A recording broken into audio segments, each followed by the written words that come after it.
ولا قوة إلا بالله العلي العظيم أفوض أمري إلى الله إن الله بصير بالعباد أعوذ بالله من الشيطان الرجيم بسم الله الرحمن الرحيم الحمد لله رب العالمين الحمد لله الذي علا في توحده ودنا في تفرده وجل في سلطانه وعظم في أركانه وأحاط بكل شيء علما وهو في مكانه وقهر جميع الخلق بقدرته وبرهانه مجيدا لم يزل محمودا لا يزال بارئ المسلوكات وداعي المدعوات الصلاة والسلام على أول الأوائل في البدايات وآخر الأواخر في النهايات مطلع الكمالات ومجمع السعادات نجم الشرف والعظمة شمس فلك الرسالة والحكمة خاتم المرسلين وسلطان المسلمين وإمام المؤمنين سيدنا ومولانا أبي القاسم محمد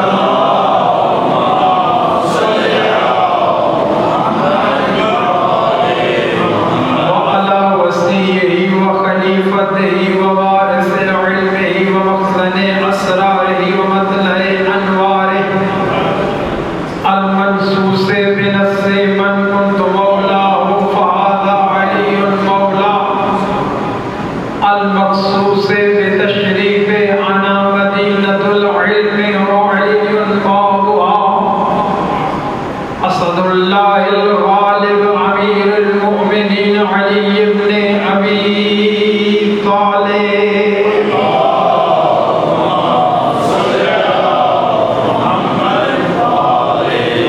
وعلى السيدة الجليلة الصديقة الطاهرة المطهرة قطب فلك العصمة ومركز السماء القفة القمر الكبرى الدرة البيضاء اللمعة اللمعة الحورة الإنسية فاطمة الزهراء سيدة النساء العالمين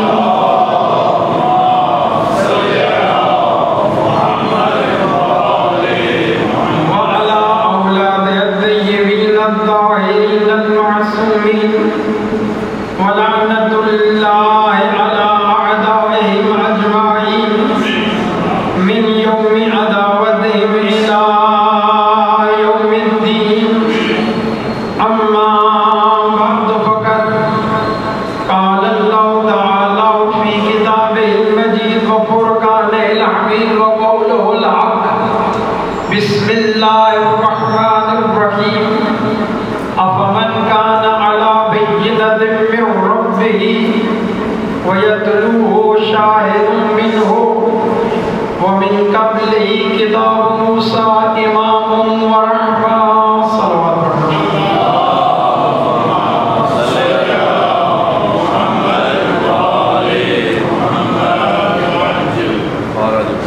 اس سے پہلے میں گفتگو کا آغاز کروں میں ایک فقیر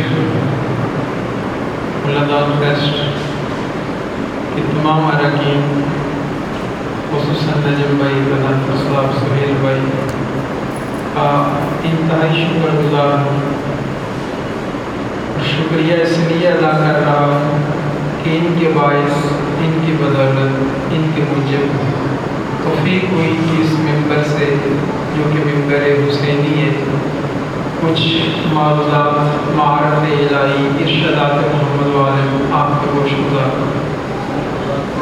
خدا پاک ان کی توفیقات خیر میں مزید اضافہ فرمائے اور دین الہی کو مومنین تک پہنچانے کی مزید توفیق عطا فرمائے۔ دعاؤں کی استجابت کے لیے بآواز بلند صلوات پڑھتے ہیں۔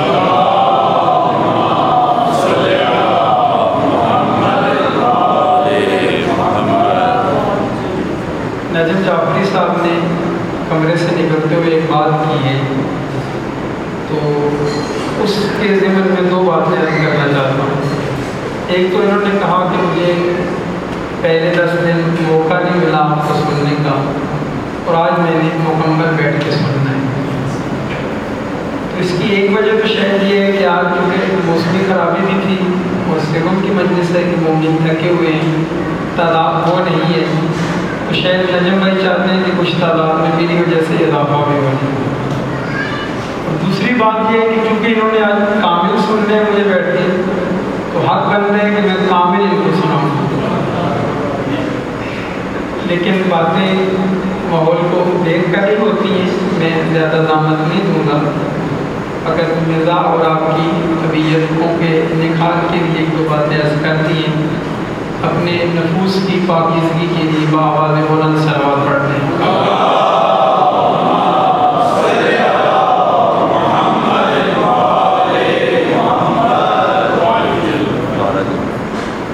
اس سے پہلے کہ میں آیت کریمہ کے ضمن میں کچھ باتیں عرض کروں، حسب سابق چند باتیں سیرت اہل بیت علیہ السلام کی سماعت فرما لیجیے۔ چند چیزیں ہیں کہ جن کی شدت سے ضرورت ہے کہ جو ایک مومن کو، ایک مواحد کو، ایک موالی کو ہر وقت کرتے رہنے چاہیے۔ ان میں سے ایک ذکر الہی ہے۔ کیوں؟ اس لیے کہ اگر ہم ذاکر الہی نہیں بنیں گے، البتہ یہ بات ذہن میں رہے، کسی کا انصراف اس طرف نہ چلا جائے کہ جب ذکر الہی کہا تو فقط اللہ اللہ ہی کرنا ہے، بس اس کے علاوہ کچھ نہیں کرنا۔ خود معصومین علیہ السلام کی روایات میں پاک نبی فرماتے ہیں، ذکری ذکر اللہ و ذکر علی ذکر اللہ۔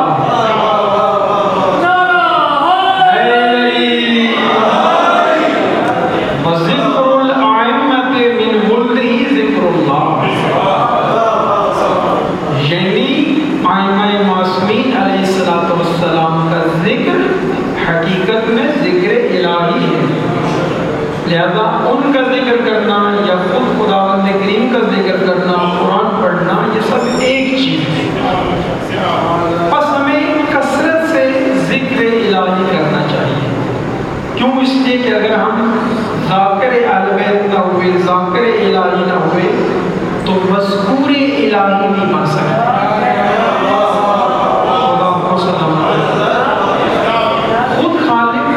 ارشاد فرماتا ہے فَاذْكُرُونِي أَذْكُرْكُمْ، کہ تم میرا ذکر کرو میں تمہارا ذکر کروں گا۔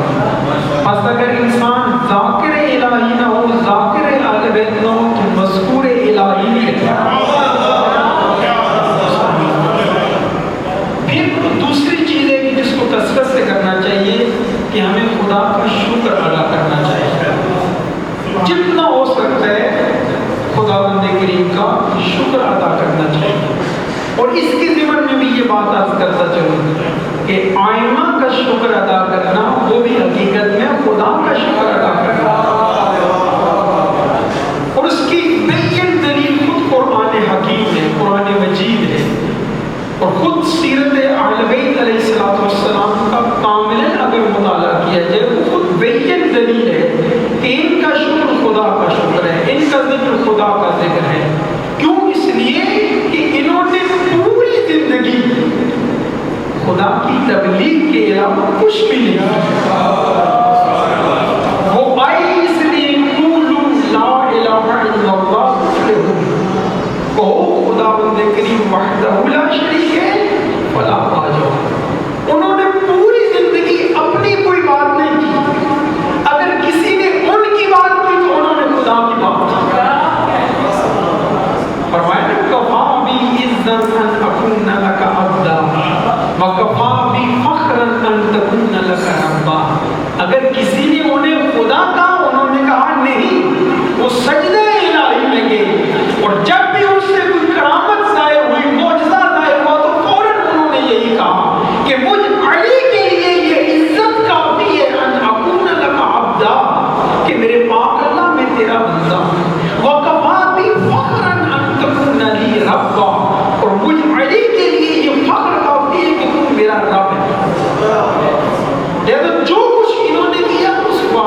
کا شریک کے لیے کیا. اور اگر ہم خدا کا شکر نہیں کریں گے تو اس کی طرف سے نعمتوں میں اضافہ نہیں ہوگا. اس کی ضمن میں خود قرآن کی آیات ہے لَئِن شَكَرْتُمْ لَأَزِيدَنَّكُمْ. اگر میرا شکر ادا کرو گے تو میں اس میں اضافہ کروں گا. مطلب کیا اس کا علم اصول کے تحت یہ نکلتا ہے قانون کہ اگر مفہوم مخالف یہ نکلتا ہے کہ اگر ہم شکر نہیں کریں گے, شاکر نہیں کریں گے, نعمتوں سے محروم ہو جائیں گے, نعمتوں سے کٹ جائیں گے. بس ذکر کریں گے تو مذکور الہی بنیں گے, شکر کریں گے تو نعمتوں میں اضافہ ہوتا چلا جائے گا. اسی طرح انسان کو چاہیے کہ زیادہ سے زیادہ دعا کرے خدا کی بارگاہ میں, اس کو پکارے. مشکل کہ اگر دعا نہیں کریں گے استجابت نہیں ہوگی. خود اس نے فرمایا ادعونی استجب لکم, مجھے پکارو میں استجابت کروں گا. اس کا بھی مفہوم مخالف یہ نکلتا ہے کہ اگر اسے پکاریں گے نہیں, اسے بلائیں گے نہیں تو استجابت کیسے ہوگی. اور چوتھا یہ کہ ہمیں زیادہ سے زیادہ استغفار کرنا چاہیے.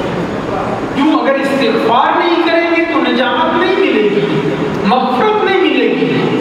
خود اس نے فرمایا وَمَا كَانَ اللَّهُ مُعَذِّبَهُمْ وَهُمْ يَسْتَغْفِرُونَ کہ جب اس حال میں لوگ استغفار کریں تو خدا ان کی مغفرت فرماتا ہے, ان کو نجات دیتا ہے. اگر ہم استغفار نہیں کریں گے مغفرت نہیں ملے گی, نجات نہیں ملے گی. بس ہمیں چاہیے خالق کا زیادہ سے زیادہ ذکر کریں, اس کا شکر کریں, دعا کریں, استغفار کریں. اور یقین کریں شکر کے بارے میں اگر ائمہ معصومین علیہ السلام کی سیرت کو دیکھا جائے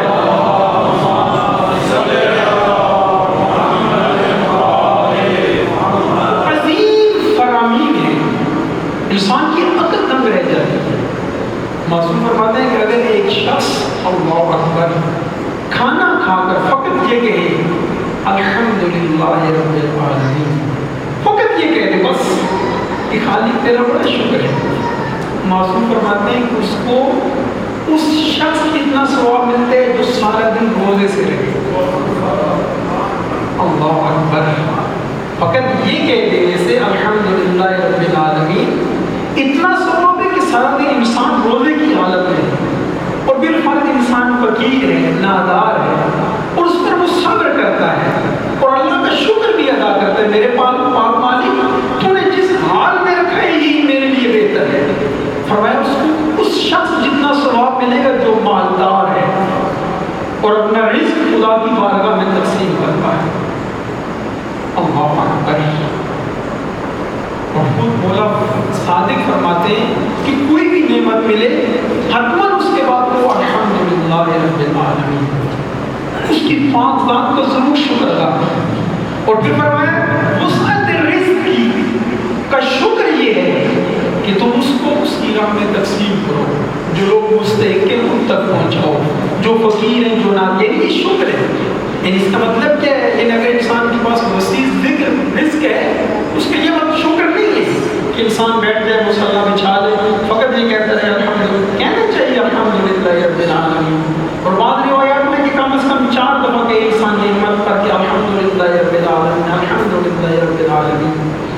لیکن اس کا مطلب یہ نہیں ہے کہ رزق مل گیا وسیع ہے فقط یہ بس ذاکر یہ الحمدللہ نہ, اس کا شکر یہ ہے تقسیم کیا جائے, خدا کی بارگاہ میں دیا جائے, اس کی راہ میں دیا جائے. اور اگر انسان کو اللہ نے آنکھ عطا فرمائی ہے, اعضاء عطا فرمائے ہیں, بدن عطا فرمایا ہے, زبان عطا فرمائی ہے, تو اس کا شکر یہ ہے. اگر زبان عطا فرمائی ہے اس کا شکر یہ ہے اس پاک پروردگار کی ثنا کرے, اس کی حمد کرے. اب یہ تکرار کرنے کی ضرورت نہیں ہونی چاہیے کہ ان کی حمد ان کی ثنا بھی اس کی ثنا ہے. یہ مسلم ذہن میں رکھیے گا بات. یعنی زبان کا شکر یہ ہے کہ 4 معصومین اللہ والوں کی اور اللہ کی ثنا کی جائے, حمد کی جائے, جتنا ہو سکتا ہے کیا جائے. اور آزاد جتنے اس کا شکر یہ ہے کہ ان کو اطاعت پروردگار میں انسان گزارے. آنکھ ہے تو رکھے اس کے لیے, زبان ہے تو چلے اس کے لیے, ہاتھ ہے تو حرکت کرے اس کے لیے, پاؤں ہے تو اس کی اطاعت میں جائے, اس کی بندگی میں جائے. اور اللہ کی سب سے بڑی نعمت ہے, اس بات پر توجہ فرمائیے گا کہ آپ توجہ فرمائیے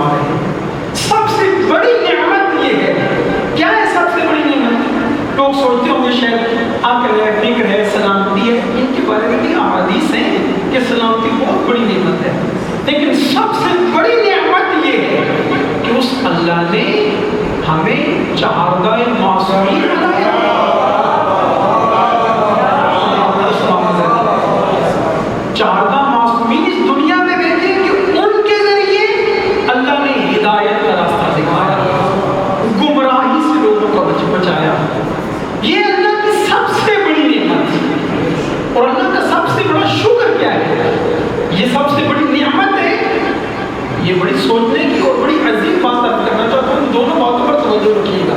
سب سے بڑی نعمت یہ ہے اور اس کا سب سے بڑا شکر کیا ہے؟ شکر یہ ہے کہ شکر یہ ہے اللہ سلام علیہ، شکر یہ ہے کہ اس کی نعمتوں پر غور کرے، تدبر کرے، فکر کرے، سوچے، غور کرے. اب میں نہیں کہوں گا دقت کرے، کیونکہ فاصل بھائی پھر مجھے کہیں گے دقت کا معنی ہو رہے ہو. یعنی وہی غور کرے، فکر کرے، تدبر کرے، سوچے اس کے بارے میں، اور جب فکر کرے اس کے بعد کہ الحمدللہ. یعنی تدبر اور فکر کے بعد جب ایک کلمہ نکلے گا نا، پھر وہ یہاں نہیں رہے گا، وہاں جا کر ٹکرائے گا، اس کی بارگاہ میں جا کر ٹکرائے گا. میں اکثر کہتا رہتا ہوں جو بات یہاں سے نکلتی ہے پھر وہ وہاں جاتی ہے. حقیقت ہے یقین کریں، ہم تدبر نہیں کرتے. اس کی نعمتیں احساس ہو ہی نہیں سکتی، گنا تو جا ہی نہیں سکتا، شمار تو کیا ہی نہیں جا سکتا.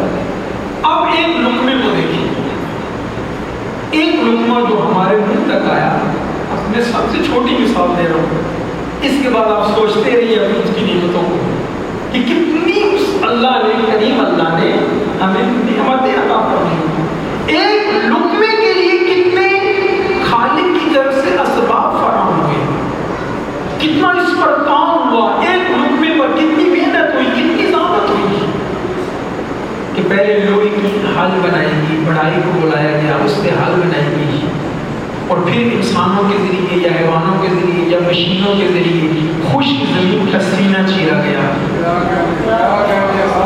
اور اس کے بعد سمندر سے پانی کو اڑایا گیا، پھر ہوا کے ذریعے بادلوں کو مسخر کیا گیا، پھر اس پانی کو اس زمین پر برسایا گیا، اس میں پھر دانہ ڈالا گیا، پھر سورج کی حرارت سے دانے کو پکایا گیا. اللہ اکبر. پھر اس کے بعد وہ دانہ پودے میں تبدیل ہوا، پھر وہ گندم بنا، اس کے بعد مٹی یا پتھر سے چکی بنائی گئی، پھر اس کو پیسا گیا، پھر وہ آٹا بنا، اس کے بعد وہ خمیر ہوا، خمیر کے بعد وہ روٹی ہوئی، روٹی بنی، روٹی کے بعد وہ ایک لقمہ بن کے ہمارے منہ میں آیا. اس میں کتنے مراحل ہیں سوچیے، اور پتہ نہیں کتنے مراحل ہیں، شاید میں نے ذکر نہ کی ہوں. اتنے مراحل کے ساتھ ایک لقمہ بن رہا ہے. انسان اس عابد کی طرح، میں نے ایک شاید مجلس میں ذکر کیا کہ اس نے 100 سال عبادت کی تھی، پھر اللہ سے کہتا ہے میری عبادت کا صلہ کیا ہے؟ ایک گلاس پانی ہے. انسان سوچے تو صحیح نا کہ اس لقمے کے لیے خالق کی طرف سے کتنے مراحل سے گزرا جا رہا ہے. اور پھر یہ بھی نہیں کہ بس لقمہ بن گیا، اب جب لقمہ منہ سے منہ تک پہنچا اس کے بعد کیا ہے، اس پر بھی ذکر چاہیے کہ 10 سے دندان تک، 10 سے دہان تک، پھر دندان سے زبان تک، اس کے بعد پھر قوت ذائقہ، قوت ماسکہ، قوت جاذبہ، قوت ذائقہ، اس کے بعد معدہ. ان سب چیزوں کو حکم دیا جاتا ہے کہ تم فطرت کے حساب سے اس لقمے کو آنتوں اور رگوں کے ذریعے پورے جسم کے حصوں تک پہنچا دو. اس کے بعد انسان میں توانائی آتی ہے، حرکت آتی ہے. یہاں پر ایک عظیم جملہ آیا ہے پاک امیر علیہ السلام کا،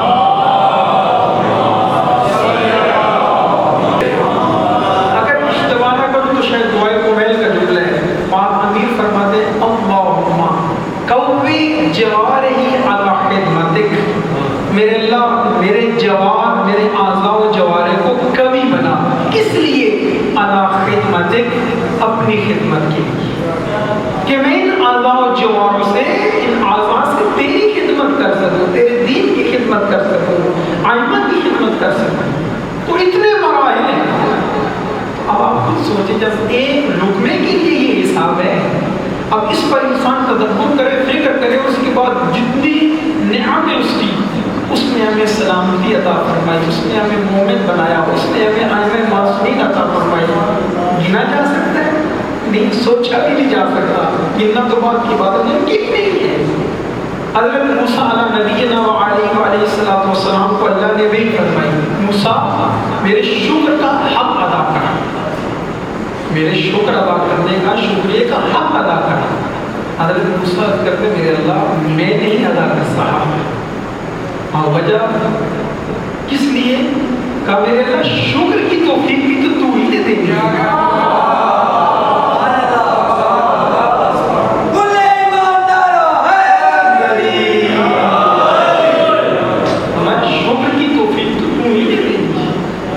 اللہ اکبر. یقین کریں ایک روایت مس ہو رہی تھی, الحمدللہ آ گئی ہے ذہن میں. جناب حضرت سلمان رضی اللہ تعالیٰ عنہ یا علیہ الصلوۃ والسلام یا سلمان منا اہل بیت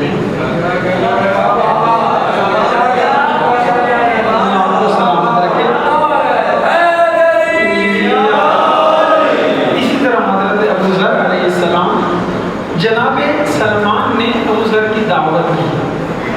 ابو ذر تشریف لے سلمان نے. اب اپنی نعمت کو بھی دیکھیے گا, یہاں پر بھی روایت پہ توجہ فرمائیے گا. ہمارے یہاں کتنی نعمتیں ہوتی ہیں. اب جناب سلمان نے پانی یا دودھ, اگر مجھ سے اشتباہ ہے, پانی میں خشک روٹی بھگو کے ابو ذر کے سامنے رکھ دی. ابو ذر نے کھانا شروع کی. ساتھ ابو ذر کہتے ہیں کاش اس کے ساتھ نمک بھی ہوتا تو کیا بات ہے. سلمان فوراً کے نمک لے آئے, نمک بھی دیا. ابو ذر اپنے مزے سے کھا رہے ہیں. کھانے کے بعد کہتے ہیں الحمدللہ, اللہ کا شکر ہے کہ اس نے مجھے قناعت والوں میں سے بنایا, کفایت شعاروں سے بنایا. آگے سے جناب سلمان کی بات سنیے گا. فرمایا ابو ذر قناعت تو تب ہوتی کہ میری چادر گروی نہ رکھی جاتی. اگر نمک اور پانی سے کھا لیتے تب قناعت ہوتی. میں نے نمک کے لیے اپنی چادر گروی رکھ کے آیا. ایک مستور ہے جناب عیسیٰ علیہ نبینا و علیہ وآلہ الصلوۃ والسلام کو باتیں میں زیادہ سوچ کے آیا تھا, لیکن اس اسلامیہ کو یہاں روکتا ہوں, اگلی مرحلے میں داخل ہوتا ہوں. کہ وہی ہوئی جناب عیسیٰ علیہ السلام والسلام کو, عیسیٰ فلاں مستور جو اس جگہ بیٹھی ہے وہ جنت میں تیری ہمسائی ہے. جناب عیسیٰ چلے گئے, جا کر دیکھا اس ایڈریس میں پہنچے. ایک مستور ہے, نہ اس کے ہاتھ ہیں, نہ پاؤں ہیں, نہ آنکھیں ہیں, آنکھوں سے نابینا ہے, پورے وجود پر بخیے بیٹھے ہوئے ہیں, لیکن اللہ کا شکر ادا کر رہے ہیں. جناب عیسیٰ جاتے ہیں, جا کے کہتے ہیں السلام علیکم یا احمد اللہ, اے اللہ کی کلیس میرا سلام ہے. اب ہے آنکھوں سے نابینا, ظاہر سی بات ہے عیسیٰ کو دیکھیں, کہتے ہیں علیکم السلام یا روح اللہ, اے اللہ کی روح تجھ پر سلام. اب وہ نبی ہیں, ذرا سوچیں نا کتنا فرق ہے. وہ نبی ہیں, یہ عام مستور ہے. وہ صحیح و سالم ہے, اللہ کے مبلغ ہیں, نبی ہیں. یہ بیچاری جس کے جسم کو روز نہیں ہے سلامت, تو آگے سے یہ نابینا ہے, کہتی ہے علیکم السلام یا روح اللہ, اے اللہ کی روح تجھ پر بھی سلام. عیسیٰ فوراً کہتے ہیں کہ تجھے کیسے پتا جب کہ میں کلیم اللہ ہوں, میں روح اللہ ہوں, اللہ کیوں؟ کہ عیسیٰ جس اللہ نے تجھے بتایا ہے اس اللہ نے مجھے بھی فرمایا ہے. پھر فوراً کہتے ہیں جناب عیسیٰ تیرے ہاتھ نہیں ہے, پاؤں نہیں ہے, آنکھیں نہیں ہے, پھر بھی تو اللہ کا شکر ادا کر رہی ہے.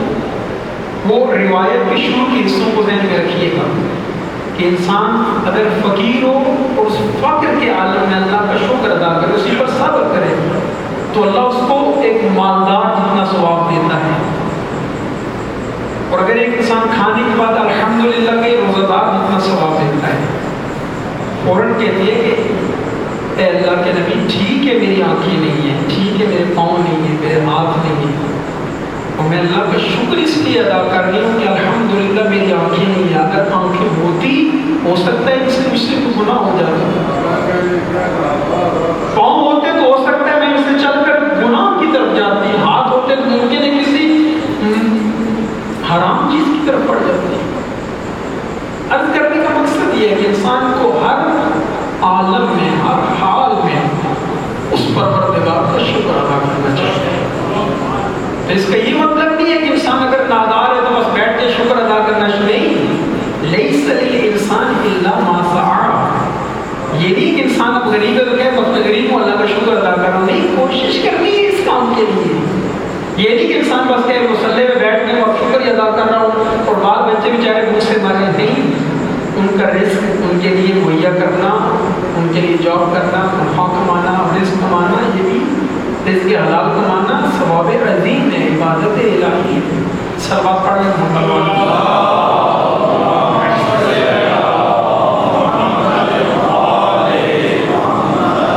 سورہ ہود میں ارشاد الہی ہے، افمن کان علی بینۃ من ربہ، کیا پس وہ کون ہے شخص جو اپنے رب کی طرف سے بینہ پر ہے، دلیل پر ہے، وَيَتْلُوهُ، اور اس کے پیچھے پیچھے شاہد منہ، اس کے پیچھے پیچھے اس کا شاہد ہے، اس کا گواہ ہے، اس کا بھائی ہے، اس کا غم گسار ہے، جو اس میں سے ہے، اس کا حصہ ہے، اس کا وسیع ہے۔ پھر فرمایا وَمِن قَبْلِهِ، فَمِنْ ہو اس میں سے ہے۔ پھر فرمایا وَمِن قَبْلِهِ کتاب موسیٰ امام و رحمہ، اور اس پاک نبی سے قبل موسیٰ کی کتاب امام بھی تھی، رحمت بھی تھی۔ اس آیت کریمہ پر توجہ فرمائیے گا۔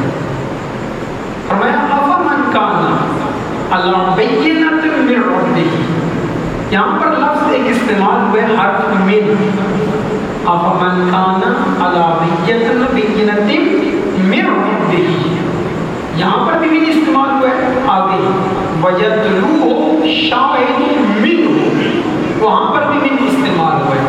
من کے نام میں دیکھا جائے تو کئی معانی ہیں، حروف جر میں سے کئی معانی ہیں، اس کی بڑی خصوصیات ہے، میں ادھر بھی جانا چاہتا ہوں۔ کوئی کہے گا کہ یہ لغوی باس ہوگی، عرفی باس ہوگی، نحوی باس ہوگی، میں ادھر بھی اسی سمت میں آپ کو لے کے جانا چاہتا ہوں۔ من یہاں پر استعمال ہوا ہے، کیا فرمایا کہ کون ہے وہ شخص جو اپنے رب کی طرف سے بینہ پر ہے، دلیل پر ہے، اور اس کے پیچھے من رب، اپنے رب کی طرف سے، من یہاں سے کے معنی میں ہے، وَيَتْلُوهُ، اور اس کے پیچھے پیچھے اس کا شاہد ہے، جو اس سے ہے، جو اس کا جز ہے، جو اس کا حصہ ہے، جو اس کا گواہ ہے۔ اس آیت کریمہ میں خالق واضح طور پر اپنے نبی کے دشمنوں کو، ملحدین کو، منکرین کو، مشکرین کو، مشرکین کو واضح طور پر اعلان کر رہا ہے کہ کون ہے تم میں سے جو میرے محمد کے مقابلے میں آ سکے۔ فرمایا کون ہے میرا محمد؟ فرمایا میرا محمد وہ ہے جو اپنے رب کی طرف سے واضح دلیل پر ہے، اور اس محمد کے پیچھے پیچھے اس کا گواہ ہے، اس کا شاہد ہے، جو اس سے ہے۔ اب پاک اللہ نے اپنے پاک حبیب کے لیے اس آیت کریمہ میں دو گواہوں کا ذکر کیا۔ ایک گواہ جو اس کی طرف سے ہے، واضح دلیل ہے، روشن دلیل ہے، دوسرا گواہ جو ہے اسی کی طرف سے۔ اس لفظ کی نزاکت پر غور فرمائیے گا، دوسرا گواہ جو ہے اسی کی طرف سے لیکن ہے اس سے، یعنی اس کا یہ مطلب نہیں ہے کہ ہے اس سے تو بس اس کی طرف سے، نہ ہے، دونوں گواہ خالق کی طرف سے، مالک کی طرف سے، لیکن ایک دوسرے بھیجا، دوسرا جو اس سے۔ اب یہاں پر ایک عظیم جملہ آپ کی سماعتوں کو ہدیہ کر کے بات کو سمیٹنا چاہتا ہوں۔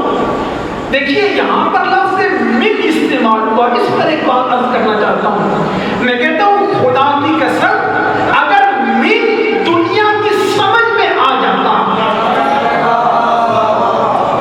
اگر من، یہ بڑی عظیم بات ہے، اگر من کو دنیا سمجھ لیتی، اس کو درک کر لیتی، اس کو پا لیتی، اس کو پک کر لیتی، اس کو سمجھ لیتی، دو جملے یہاں کہوں گا، اگر من کو دنیا سمجھ لیتی تو یوں لوگوں کے دروازوں پر بکری کی طرح مناتی نہ پھرتی۔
خدا آپ کو سلامت رکھے. دو گواہ، ایک اللہ کی طرف سے، دوسرا گواہ جو خود پاک نبی سے ہے، اللہ کی طرف سے، جو نبی سے ہے، نبی کا حصہ ہے، نبی کا جزء ہے، شاید من وجود سے ہے اور ہے اس کے پیچھے پیچھے. دو گواہیں، دونوں کے لیے مستند قرآن سے موجود ہے، دلیل قرآن سے موجود ہے. پہلے گواہ کے لیے ولا رب ولا یابس الا فی کتاب مبین، کہ ہر کچھ قرآن اس قرآن مجید میں. اور دوسرے گواہ کے لیے فرمایا وَمِنَ النَّاسِ مَن يَشْرِي نَفْسَهُ ابْتِغَاءَ مَرْضَاتِ اللَّهِ وَاللَّهُ رَءُوفٌ بِالْعِبَادِ. وہ ہے جو شب ہجرت بستر پر سویا اور اس نے اپنے رضا کی ساری رضائیں خرید لی. دونوں کی مستند. امام مشارق والمغارب علی ابن ابی طالب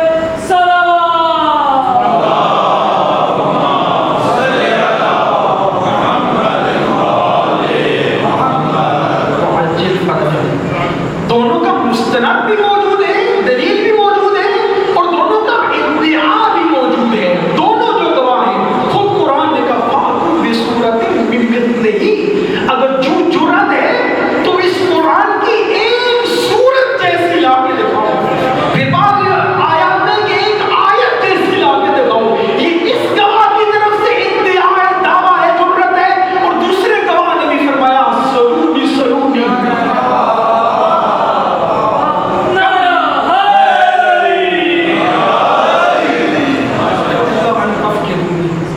اور نہ اس گواہ کے مقابلے میں آج تک کوئی آ سکا، نہ قیامت تک آئے گا، اور نہ اس گواہ کے دعوے کو جھوٹا کر سکا. تاریخ میں بڑے بڑے آئے، بڑوں بڑوں نے کوشش کی. قرآن کے مقابلے میں بھی سورت لکھی گئی، صورتیں لکھی گئی. ائمہ معصومین کے زمانے میں بھی آئی، خود پاک نبی کے زمانے میں لوگوں نے بڑی کوشش کی. اور یہ یقین کریں شاید ہم اسے اتنا سمجھ نہیں سکتے. عرب بڑے بڑے بلغاء تھے، بلیغ تھے، فصیح تھے. کوئی عام سی بات نہیں ہے کہ یہ قرآن معجزے کے طور پہ آیا ہے نا. کیونکہ ہر نبی میں جس معجزے کی ضرورت ہوتی تھی اللہ ویسا دے کے بھیجتا تھا. جناب عیسیٰ علیہ نبینا علیہ السلام کے زمانے میں حکمت بڑے اوپر تھی، طب بڑے اوپر تھی. اللہ نے جناب عیسیٰ کو کیا دے کے بھیجا؟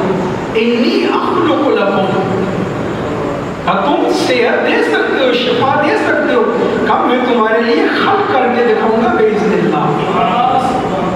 لہذا ہر زمانے میں جیسے ضرورت ہوتی تھی ویسے. اسی طرح پاک نبی کے زمانے میں لوگ بڑے بڑے بلیغ تھے، بڑے بڑے، یعنی ان میں فصاحت و بلاغت تھی، ان کے کلام کا مقابلہ نہیں ہو سکتا تھا.